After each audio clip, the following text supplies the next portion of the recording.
당신 어디서 왔어?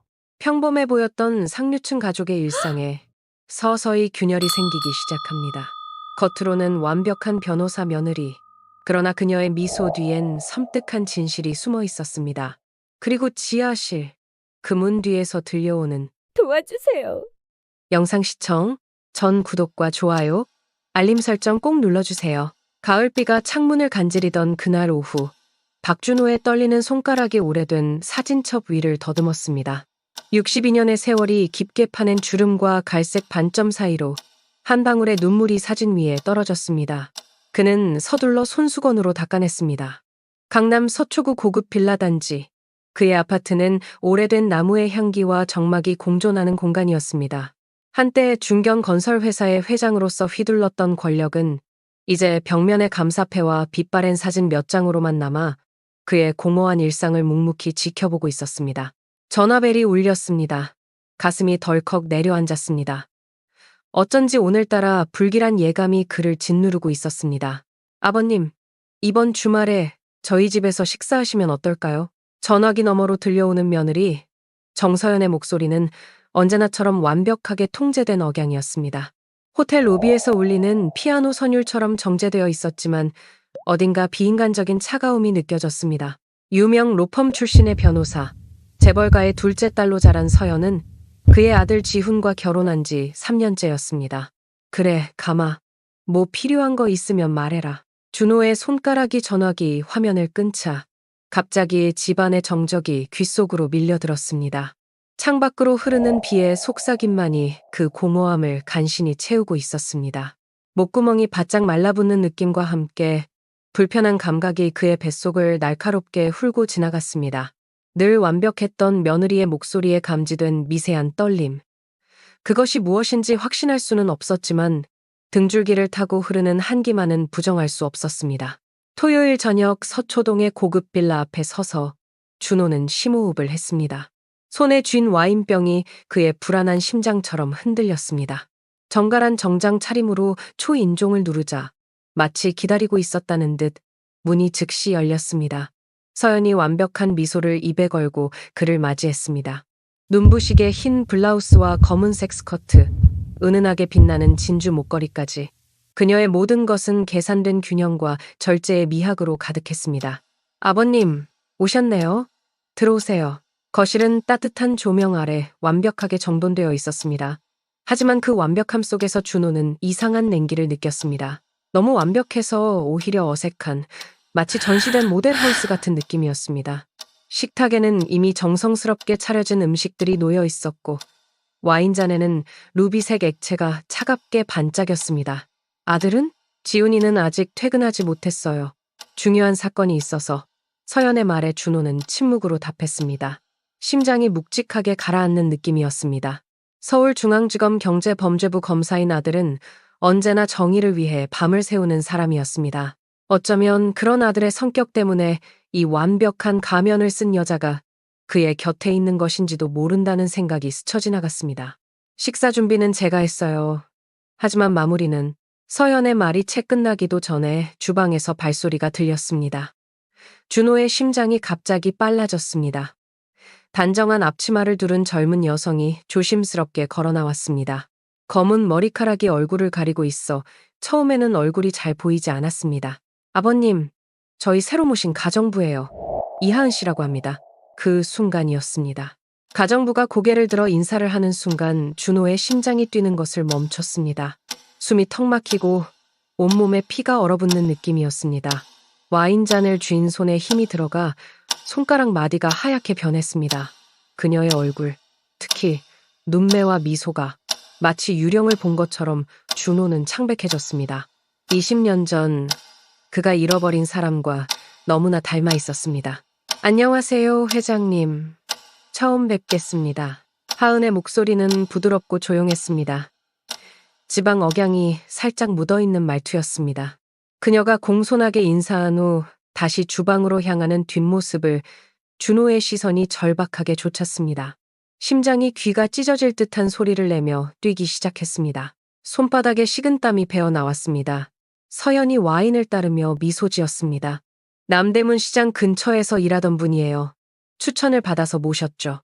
그 순간 준호는 서현의 눈빛에서 섬뜩한 무언가를 포착했습니다. 미소 뒤에 숨겨진 차가운 계산과 의도. 순간적으로 스친 감정이었지만 온몸에 털이 곤두서는 느낌이었습니다. 따뜻해 보이는 식탁 위로 보이지 않는 서리가 내리는 듯했습니다. 평온했던 저녁 식사의 공기가 마치 칼날처럼 예리해지기 시작했습니다. 다음 날 아침, 박준호는 악몽에 시달린 듯 식은땀으로 온몸이 젖은 채 잠에서 깨어났습니다. 심장이 여전히 미친 듯이 뛰고 있었습니다. 잠에서 깨어나자마자 어제의 만남이 꿈이 아니었음을 확인하기 위해 서둘러 휴대폰을 집어들었습니다. 손가락이 심하게 떨려 3번이나 암호를 잘못 입력했습니다. 거친 숨을 내쉬며 다시 시도했습니다. 마침내 화면이 열리고 20년 전 가족사진 앨범을 열었습니다. 거기 그의 어린 딸 이수연의 사진이 있었습니다. 하은, 그 아이가 정말...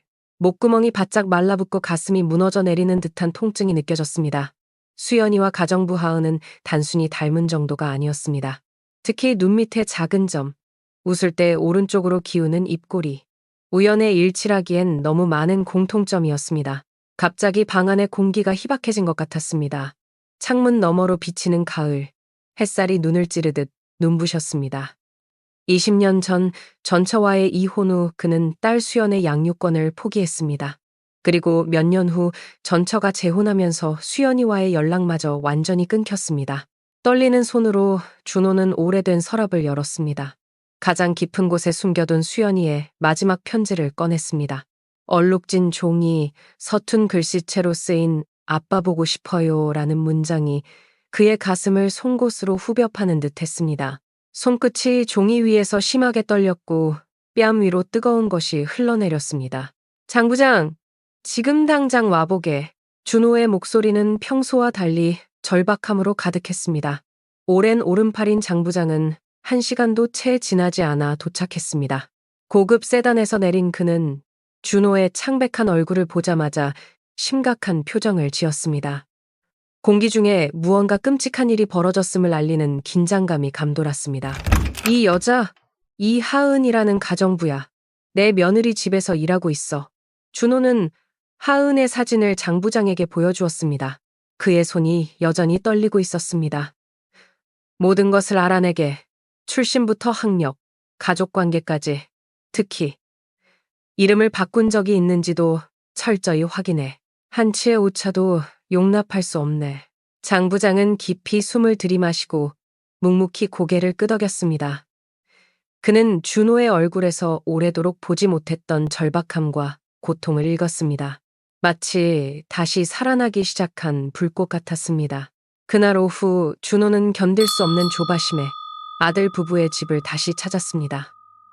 이번엔 미리 연락하지 않고 갑작스럽게 방문했습니다. 가슴이 터질 듯이 뛰는 것을 느끼며 초인종을 누르자 잠시 후 문이 열렸습니다. 서연의 얼굴이 놀란 표정으로 나타났습니다. 그녀의 완벽한 가면에 처음으로 균열이 생긴 순간이었습니다. 아버님? 갑자기 어쩐 일이세요? 지나가다 생각나서 준호는 억지로 담담함을 가장했습니다. 지훈이는 없고? 네, 아직 퇴근 전이에요. 거실에 들어서니 하은이 청소를 하고 있었습니다. 준호의 시선이 자석에 끌리듯 그녀에게 고정되었습니다. 그녀를 보는 순간 가슴이 찢어질 듯한 아픔과 동시에 희망으로 부풀어 오르는 모순된 감정이 그를 덮쳤습니다. 하은은 공손하게 인사하고 다른 방으로 물러났습니다. 그녀가 사라진 방향을 향해 손을 뻗을 뻔했지만 준호는 간신히 자제했습니다. 서연아, 그 가정부는 어떻게 알게 됐니? 준호는 최대한 무심한 척 물었지만 목소리가 미세하게 떨렸습니다. 서연의 눈빛이 잠시 흔들렸습니다. 마치 벼락에 맞은 듯한 순간적인 동요였습니다. 아, 지인 소개로요. 좋은 분이라 추천받았어요. 어디 출신이라고 했지? 전라도 쪽이라고 했어요. 대학도 다니다 그만두고 서울에서 여러 아르바이트를 전전했다고요. 서연의 표정이 경계심으로 굳어졌습니다. 왜 그러세요, 아버님? 무슨 문제라도 있나요? 준호는 머뭇거리다 답했습니다. 아니, 그냥 어디선가 본 것 같아서. 그때 하은이 차를 가지고 들어왔습니다. 쟁반 위에 놓인 찻잔에서 김이 모락모락 올랐습니다. 그녀가 차를 내려놓는 순간 준호는 그녀의 손목에 있는 작은 점을 발견했습니다. 심장이 멎는 듯한 충격이 몰려왔습니다. 딸 수연도 정확히 같은 자리에 같은 모양의 점이 있었습니다. 세상이 흐려지고 귀에서 윙윙거리는 소리가 들렸습니다. 하은이 물러간 후 준호는 갑자기 느껴지는 현기증에 소파에 깊이 몸을 묻었습니다. 서연이 눈썹을 살짝 찌푸리며 다가왔습니다. 괜찮으세요? 얼굴이 창백하신데요. 그 순간 서연의 핸드폰이 날카롭게 울렸습니다.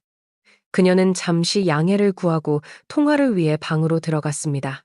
준호는 그녀가 방문을 닫는 순간 완전히 다른 사람으로 변하는 것을 목격했습니다.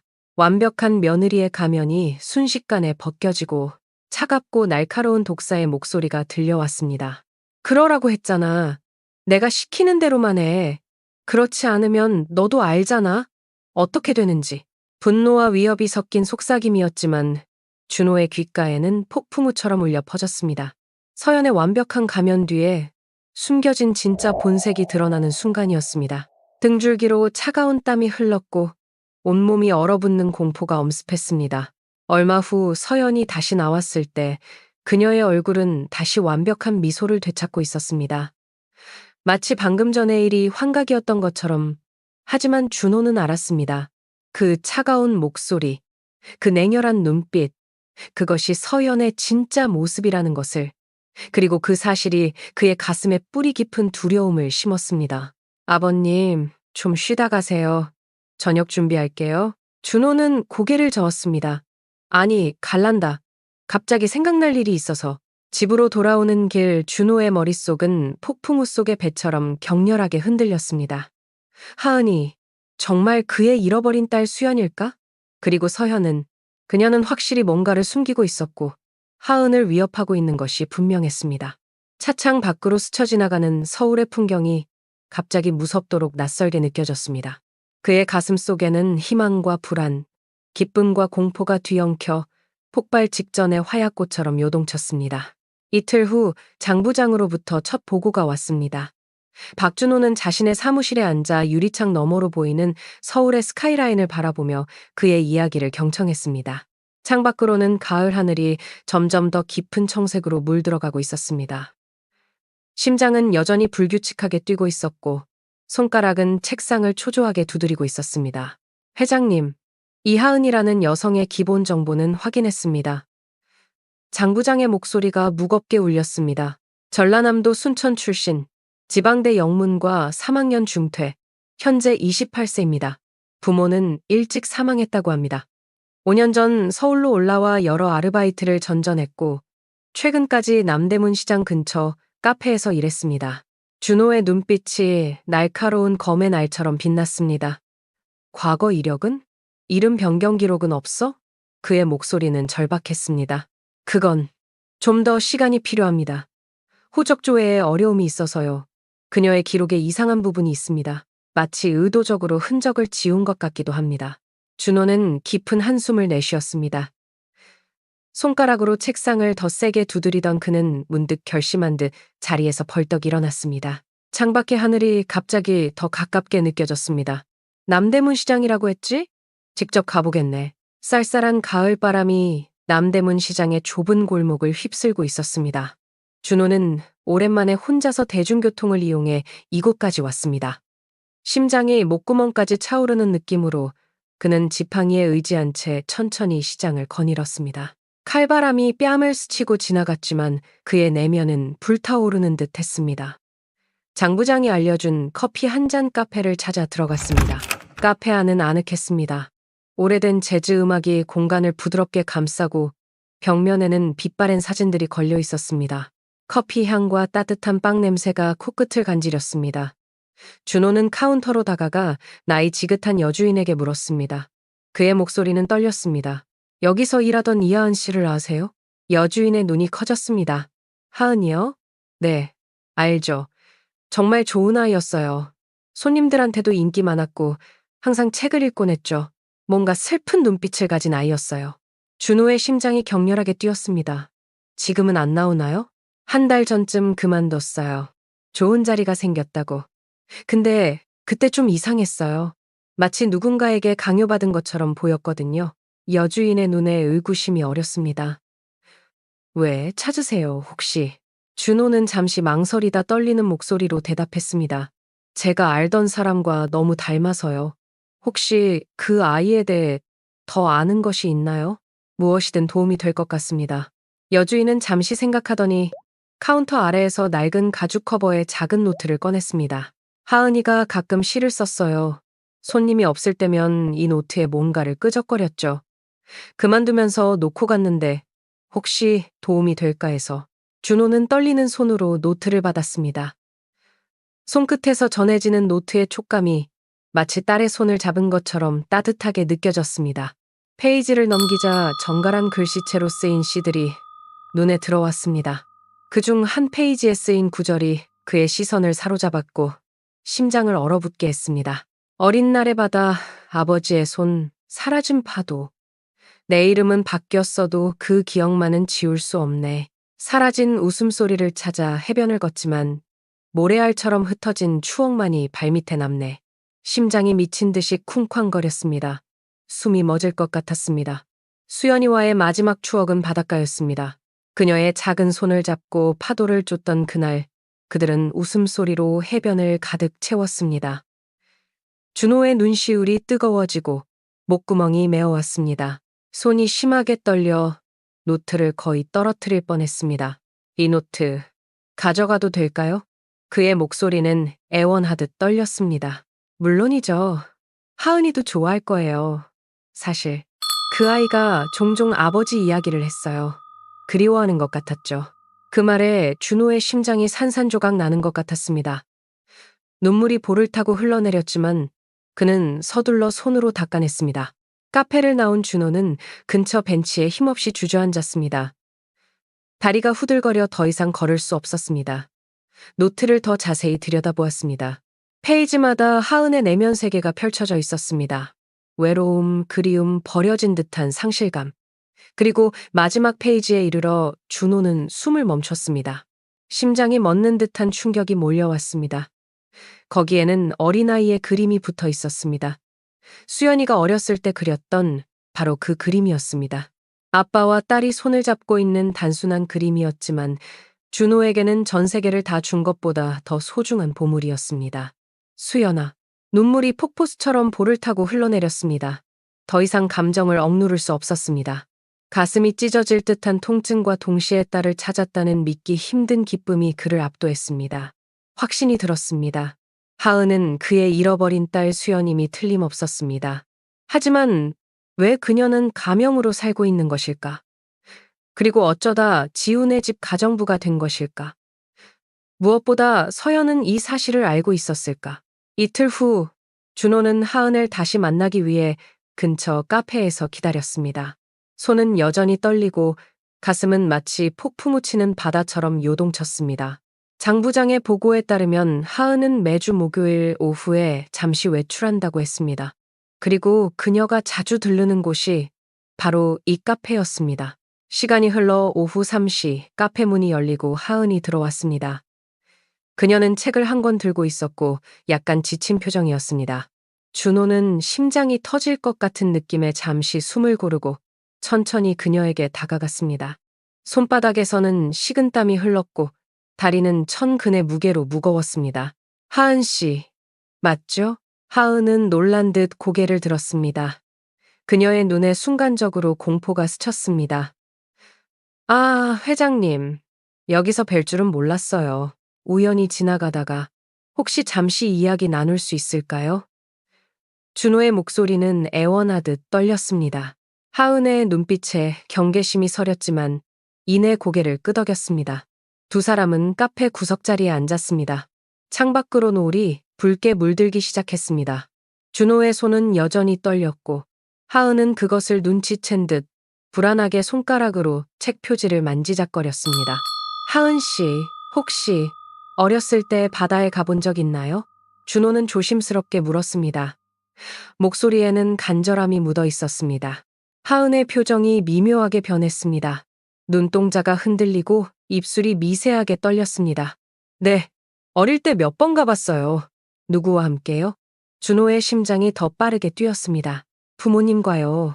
하지만 하은은 말을 멈추고 시선을 떨구었습니다. 오래 전일이라 잘 기억나지 않아요.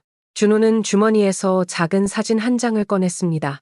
수연이의 어린 시절 사진이었습니다. 사진 속 어린 소녀는 환하게 웃고 있었고 그 웃음은 지금 눈앞의 하은과 너무나 닮아 있었습니다. 이 아이를 알아요? 하은의 손이 심하게 떨렸습니다. 컵을 쥔 손가락 마디가 하얗게 변했습니다. 그녀의 눈에 복잡한 감정이 소용돌이쳤습니다. 공포, 그리움, 혼란, 절망. 잠시 무거운 침묵이 흘렀습니다. 하은의 눈가에 눈물이 맺혔다가 이내 사라졌습니다. 모르겠어요. 제가 왜 알아야 하죠? 그녀의 목소리는 단호했지만 미세한 떨림을 감출 수 없었습니다. 그 순간 하은의 핸드폰이 날카롭게 울렸습니다. 발신자를 확인한 그녀의 얼굴이 순식간에 창백해졌습니다. 공포로 얼룩진 그녀의 표정을 보는 것은 준호의 가슴을 찢어놓았습니다. 그녀는 서둘러 자리에서 일어났습니다. 죄송해요, 회장님. 급한 일이 생겼어요. 먼저 가보겠습니다. 하은의 목소리는 떨리고 있었고 눈에는 애원하는 듯한 빛이 어렸습니다.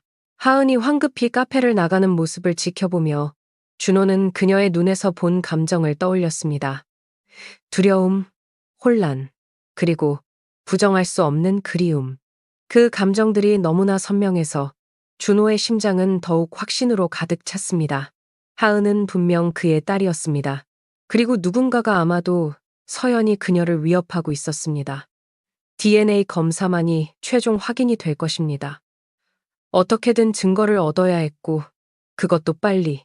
딸을 다시 잃을 수는 없었습니다, 결코.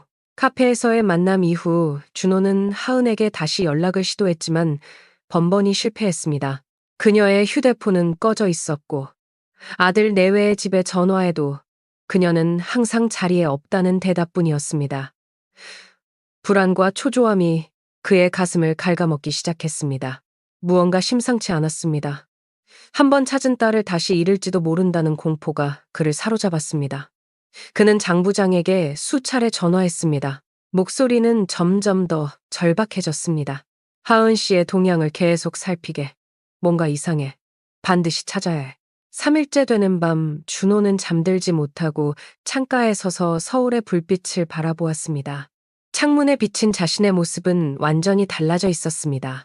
눈은 충혈되고 머리는 헝클어져 있었으며 뺨은 움푹 패어 있었습니다. 잠도 제대로 못 자고 식사도 거의 하지 않은 채 사흘을 보냈습니다. 하지만 그의 눈빛만큼은 어느 때보다 살아있었습니다. 20년간 잃어버렸던 생명력이 돌아온 것처럼. 금요일 저녁 준호는 장 부장으로부터 긴급한 연락을 받았습니다.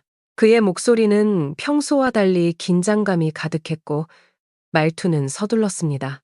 회장님, 방금 확인했습니다. 이하은 씨가 사라졌습니다. 장 부장의 목소리가 긴박하게 울렸습니다.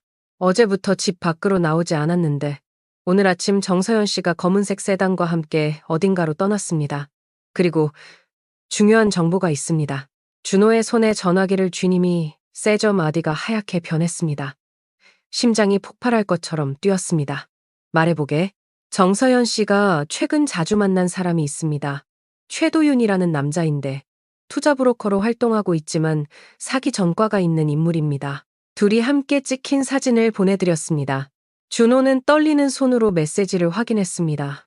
사진 속 서연은 최도윤과 밀접하게 대화하고 있었습니다. 표정은 냉정했고 눈빛은 계산적이었으며 그들 사이의 분위기는 단순한 업무 관계 이상으로 보였습니다. 복잡한 음모가 느껴졌습니다. 또한 정서연 씨가 회장님 명의의 부동산 몇 개를 담보로 대출을 받으려 한 정황도 포착됐습니다. 서류 위조 흔적도 있습니다. 준호의 얼굴이 돌처럼 굳어졌습니다. 서현이 자신의 재산을 노리고 있었고 최도윤이라는 브로커와 공모하고 있다는 사실이 분명해졌습니다. 그리고 하은, 아니, 수연이는 어쩌면 그들의 계획에 방해가 되는 존재였을지도 모릅니다.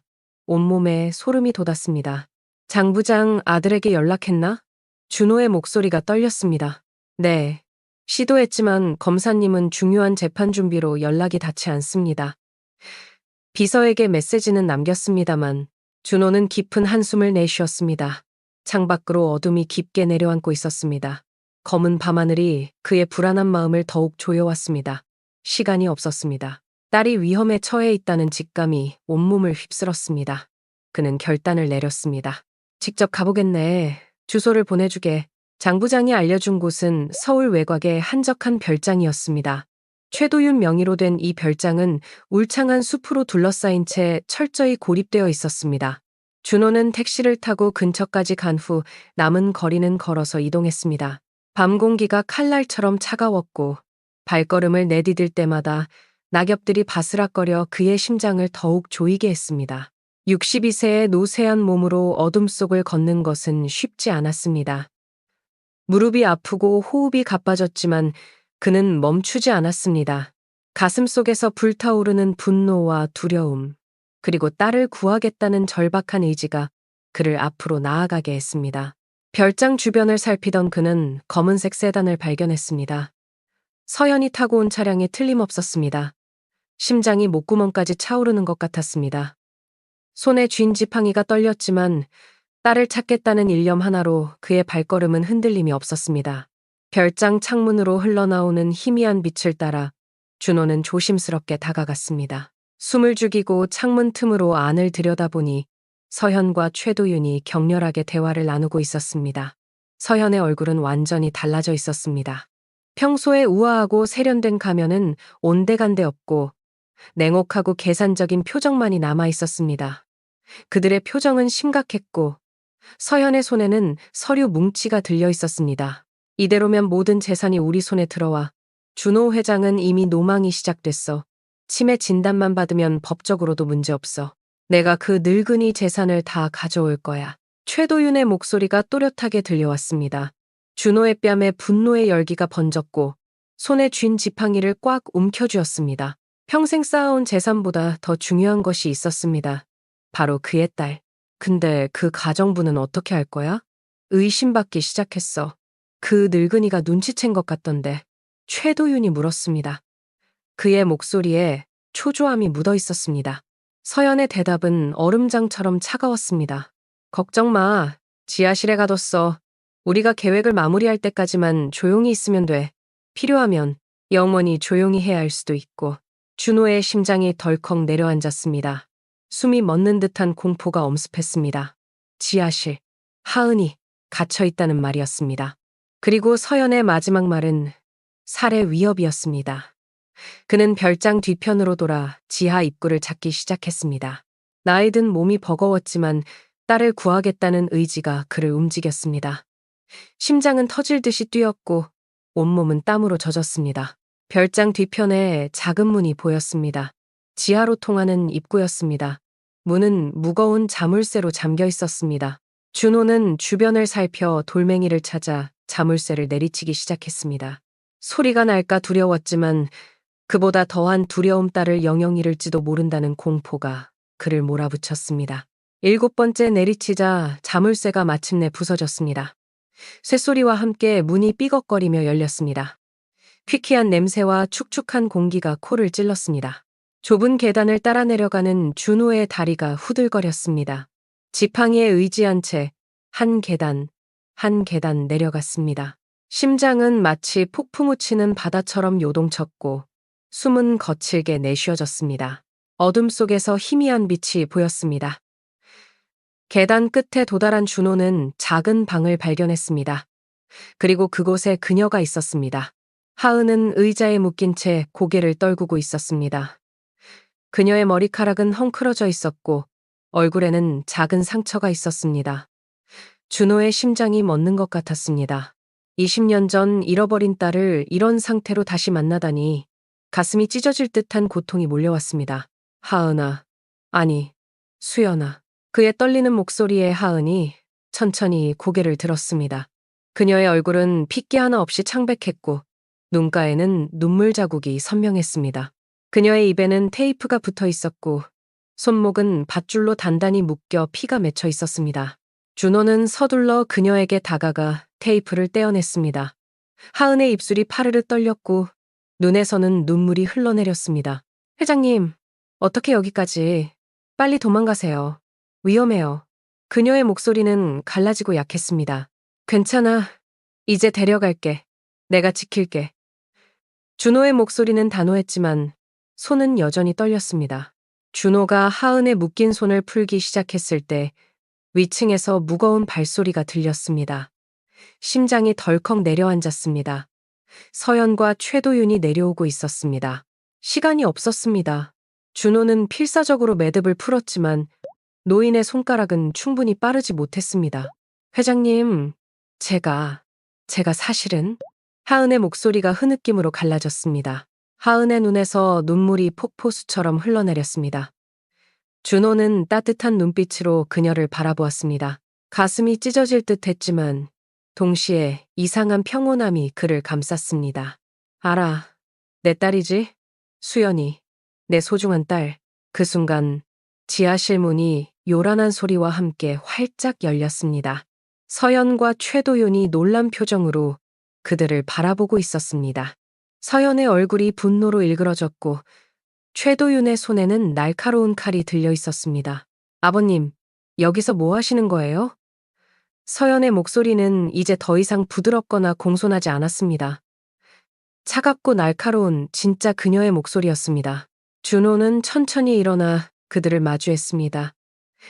지팡이를 꽉 쥔 그의 손끝이 하얗게 변했습니다. 나이는 들었지만 그의 눈빛은 오랜만에 회장으로서의 위엄과 아버지로서의 분노로 가득 찼습니다. 심장이 요동쳤지만 그의 목소리는 흔들림이 없었습니다. 내 딸을 돌려받으러 왔다. 파란 불빛이 어둠을 가르며 지하실을 밝혔습니다. 그들 앞에 서 있는 사람은 다름 아닌 준호의 아들, 지훈이었습니다. 그의 얼굴은 분노와 충격으로 일그러져 있었습니다. 지훈의 눈에 비친 광경 묶인 채 상처 입은 하은, 칼을 든 최도윤, 그리고 그 사이에 선 노쇠한 아버지은 그의 가슴을 송두리째 흔들었습니다. 서연, 이게 대체 무슨 짓이야? 지훈의 목소리가 지하실 전체를 울렸습니다. 분노로 떨리는 그 목소리에는 깊은 배신감이 묻어 있었습니다. 서연의 얼굴에서 혈색이 싹 가셨습니다. 그녀의 완벽했던 가면이 완전히 무너져 내렸고 이제 그 자리에는 공포와 당혹감만이 남았습니다. 최도윤은 칼을 떨어뜨리고 두 손을 들었습니다. 경찰들이 재빨리 그를 제압하고 수갑을 채웠습니다. 쇳소리가 차갑게 울렸습니다. 지훈은 아버지에게 다가왔습니다. 그의 눈에는 걱정과 안도가 뒤섞여 있었습니다. 아버지, 괜찮으세요? 장 부장님께서 연락을 주셔서 바로 왔습니다. 죄송합니다. 이런 일이 벌어지고 있는 줄 몰랐어요. 준호는 고개를 끄덕였습니다. 그의 다리가 후들거려 쓰러질 것 같았지만 아들 앞에서 강한 모습을 보이고 싶었습니다. 그의 시선은 이내 하은에게로 향했습니다. 경찰관 한 명이 하은의 묶인 손을 풀어주고 있었습니다. 밧줄이 풀리자 하은의 손목에는 붉은 자국이 선명하게 남아 있었습니다. 그 모습을 보는 것만으로도 준호의 가슴이 찢어지는 듯 했습니다. 하은은 떨리는 다리로 간신히 일어나 준호에게 다가왔습니다.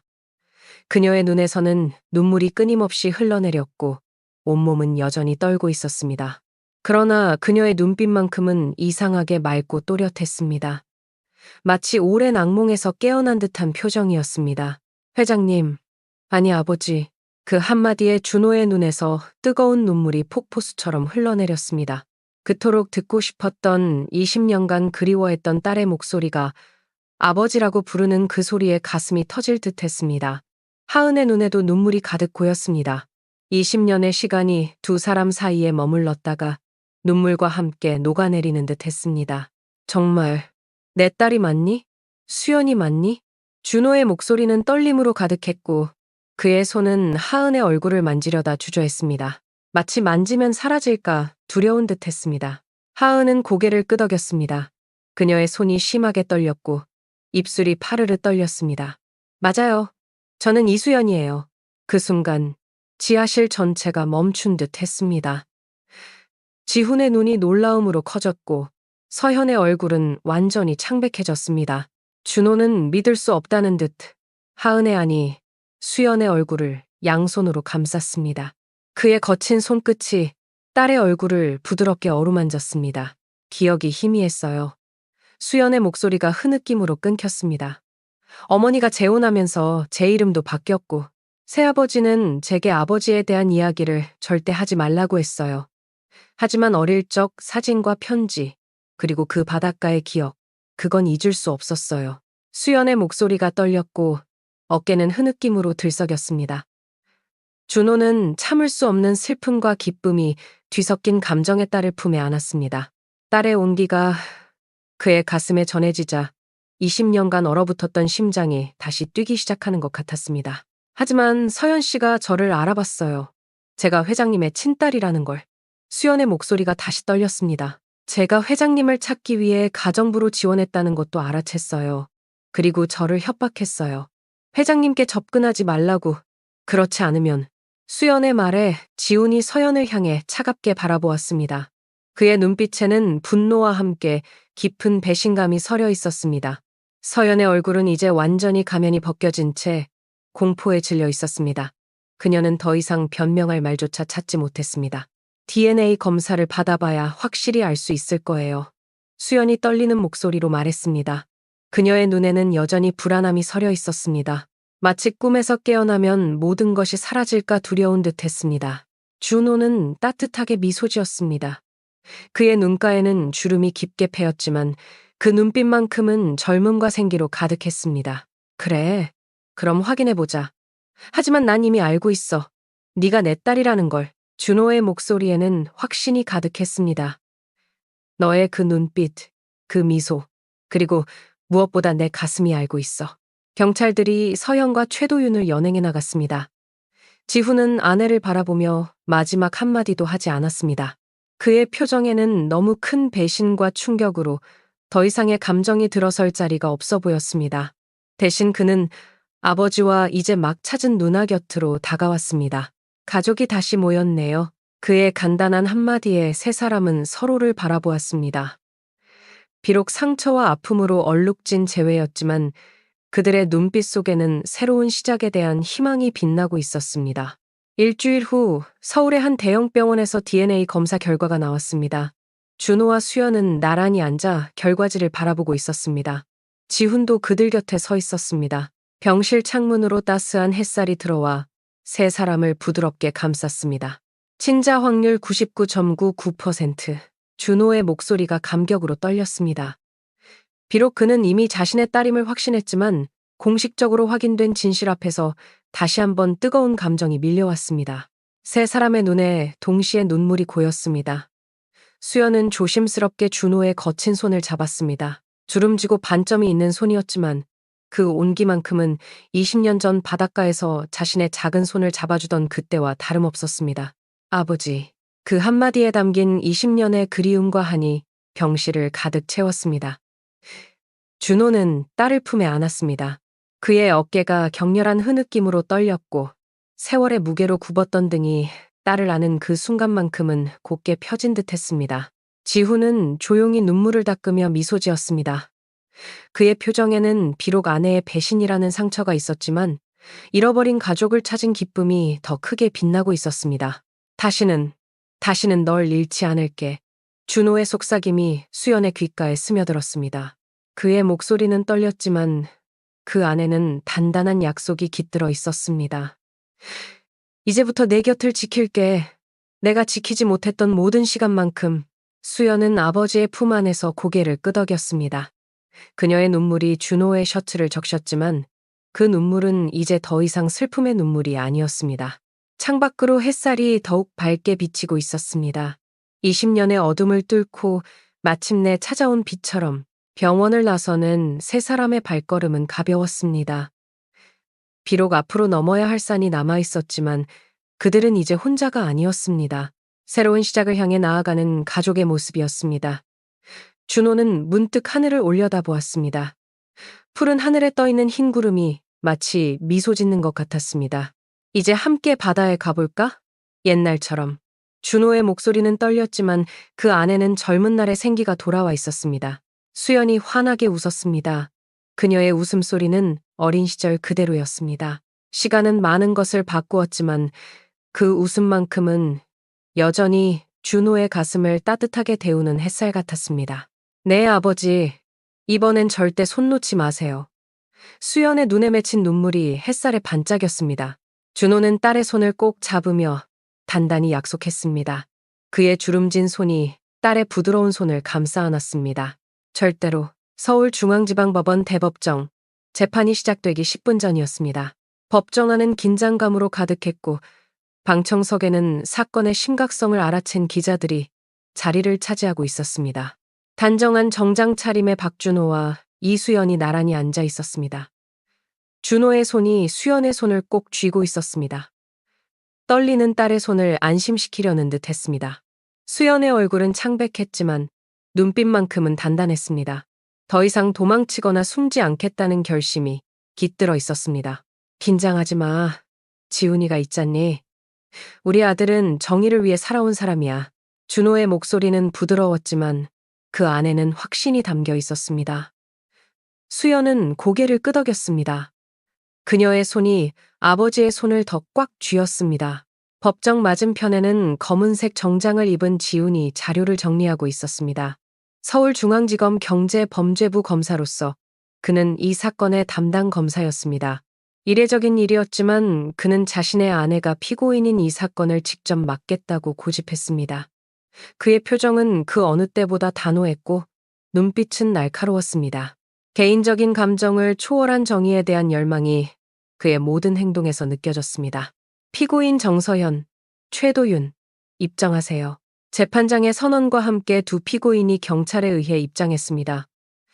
서연의 얼굴은 창백했고 평소의 완벽한 모습은 온데간데 없었습니다. 그녀의 단정했던 머리카락은 헝클어져 있었고 입술은 바짝 말라 있었습니다. 눈빛은 공허했습니다. 그녀의 뒤에 선 최도윤은 초조한 듯 손을 비비고 있었고 이마에는 식은땀이 맺혀 있었습니다. 법정에 무거운 침묵이 내려앉았습니다. 지훈이 자리에서 일어났습니다. 그의 목소리는 차분했지만 강인했고 법정 구석구석까지 또렷하게 울려 퍼졌습니다. 존경하는 재판장님, 피고인 정서연과 최도윤은 공모하여 피해자 박준호의 재산을 불법적으로 탈취하려 했습니다. 이들은 박준호 회장의 정신 상태에 문제가 있다는 거짓 의료 기록을 작성하고 서류를 위조하여 그의 재산 대부분을 불법적으로 이전하려 했습니다. 지훈의 눈빛이 서연에게 잠시 머물렀습니다. 그의 눈에는 분노보다는 깊은 실망과 슬픔이 서려 있었습니다. 하지만 그는 곧 다시 전문가다운 태도로 돌아왔습니다. 또한 그 과정에서 피해자 이수연을 감금하고 폭행한 혐의도 있습니다. 이수연 씨는 박준호 회장의 친딸로 DNA 검사를 통해 이미 확인되었습니다. 피고인 정서연은 이 사실을 알고도 이수연 씨를 위협하고 결국 감금했습니다. 지훈은 차례대로 증거물을 제시했습니다. 서현과 최도윤의 통화 기록, 불법적으로 작성된 서류들, 위조된 의료 기록, 그리고 별장 지하실의 사진과 수연의 상처를 기록한 의료 보고서까지. 모든 증거가 그들의 죄를 명백하게 가리키고 있었습니다. 증거가 하나씩 제시될 때마다 방청석에서는 놀라움과 분노의 탄식이 흘러나왔습니다. 피고인 정서연은 박준호 회장님의 며느리로서 그의 신뢰를 악용했습니다. 가족의 이름으로 접근하여 재산을 노리고 심지어 자신의 시누이가 될 수 있었던 이수연 씨를 해하려 했습니다. 지훈의 목소리가 잠시 떨렸지만 그는 곧 감정을 추스렸습니다. 그리고 최도윤은 이미 유사한 투자 사기로 전과가 있는 자로 이번에도 같은 수법을 사용하려 했습니다. 두 피고인의 범행은 철저히 계획되고 준비된 것이었습니다. 법정은 숨막히는 긴장감으로 가득 찼습니다. 준호는 정면을 바라보며 딱딱하게 굳은 표정을 유지했습니다. 내면에서는 분노와 배신감이 끌어올랐지만 그는 침착함을 잃지 않았습니다. 수연은 고개를 숙인 채 손을 꼭 쥐고 있었습니다. 간혹 어깨가 떨리기도 했지만 그녀도 용기를 내어 이 자리에 앉아 있었습니다. 서연의 변호인이 일어나 반박했지만 그의 주장은 힘이 없었습니다. 이미 증거는 너무나 명백했고 최도윤은 결국 자신의 혐의를 모두 인정하며 서연을 주범으로 지목했습니다. 그는 서연의 지시 아래 모든 일을 진행했다고 증언했습니다. 정서연 씨가 계획의 모든 것을 주도했습니다. 저는 그저 지시에 따랐을 뿐입니다. 그녀는 박준호 회장의 재산을 모두 차지하려 했고 이수연 씨가 나타나자 그것이 위협이 된다고 판단했습니다. 최도윤의 증언에 서연의 얼굴이 일그러졌습니다. 그녀의 완벽한 가면이 완전히 무너져 내렸습니다. 모든 증언과 증거 제시가 끝나고 재판장이 최종 심리를 마쳤습니다. 법정에 다시 무거운 침묵이 내려앉았습니다. 재판장이 선고를 내렸습니다. 피고인 정서현, 최도윤에게 특수감금죄, 사기미수죄, 문서위조죄, 공모죄를 적용하여 각각 징역 5년, 징역 3년을 선고합니다. 망치 소리가 법정에 울려 퍼졌습니다. 수연의 어깨가 안도의 한숨과 함께 떨렸습니다. 그녀의 눈에서 눈물이 흘러내렸고 준호는 딸의 어깨를 감싸 안았습니다. 지우는 자리에서 일어나 가족을 향해 고개를 끄덕였습니다. 그의 표정에는 비록 상처와 고통이 있었지만 정의가 실현되었다는 안도감도 함께 있었습니다. 이제 끝났어. 준호가 딸의 귓가에 속삭였습니다. 이제 우리는 다시 시작할 수 있어. 법정을 나서는 길, 하늘에서는 봄비가 내리기 시작했습니다. 빗방울이 그들의 얼굴에 닿았지만 그것은 마치 모든 고통과 상처를 씻어내는 축복 같았습니다. 지훈이 아버지와 누나에게 다가왔습니다. 아버지, 누나, 고생 많으셨습니다. 지훈은 쑥스러운 듯 수연을 바라보았습니다. 아직은 서로가 어색했지만 그들은 이제 진정한 가족이 되어가고 있었습니다. 고마워, 아들. 준호의 목소리에는 깊은 감사와 자부심이 묻어났습니다. 네가 없었다면 이런 결과는 없었을 거야. 네 정의감이 우리 가족을 구했다. 지훈의 눈에 맺힌 눈물이 빗물과 함께 흘러내렸습니다. 그는 언제나 정의를 위해 살아왔고 이번에는 그 정의가 자신의 가족을 구했습니다. 비록 그 과정에서 사랑했던 아내의 본 모습을 알게 되는 고통을 겪었지만 그는 더 큰 진실과 가족을 찾았습니다. 한 달 후 준호의 집에서는 작은 가족 모임이 열렸습니다. 준호, 수연, 지훈이 함께 식탁에 둘러앉았습니다. 테이블 위에는 정성스럽게 준비된 음식들이 놓여 있었습니다. 수연이 직접 요리한 것들이었습니다. 그녀는 이제 가정부가 아닌 딸로서 이 집의 주인공으로 당당히 자리하고 있었습니다. 이렇게 다 함께 모이니 정말 좋네요. 수연의 목소리에는 감격이 묻어 있었습니다. 그녀의 눈은 행복으로 빛났습니다. 그래, 이제 우리는 진짜 가족이 됐어. 준호의 얼굴에는 더 이상 고독과 슬픔의 그림자가 없었습니다. 그의 눈가에는 행복의 주름이 깊게 패어 있었고 미소는 더욱 환했습니다. 지우는 와인잔을 들어 올렸습니다. 그의 얼굴에도 오랜만에 편안한 미소가 떠올랐습니다. 새로운 시작을 위해 건배합시다. 세 개의 잔이 공중에서 부딪혔습니다. 찰랑이는 와인 속에 세 사람의 얼굴이 비쳤습니다. 상처와 아픔을 딛고 다시 모인 가족의 모습이었습니다. 창밖으로 보이는 저녁 노을이 그들의 새로운 시작을 축복하는 듯 붉게 타올랐습니다. 식사를 마친 후 준호는 오래된 앨범 한 권을 꺼냈습니다. 그 안에는 수연이 어린 시절의 사진들이 가득했습니다. 세 사람은 함께 앨범을 넘기며 웃고 울었습니다. 잃어버렸던 시간을 되찾을 수는 없지만 그들은 이제 새로운 추억을 만들어갈 수 있었습니다. 내가 너무 못난 아버지였어. 그때 널 지키지 못해서. 준호의 목소리가 흔들렸습니다. 그의 눈에 또다시 눈물이 고였습니다. 수연은 고개를 저으며 아버지의 손을 꼭 잡았습니다.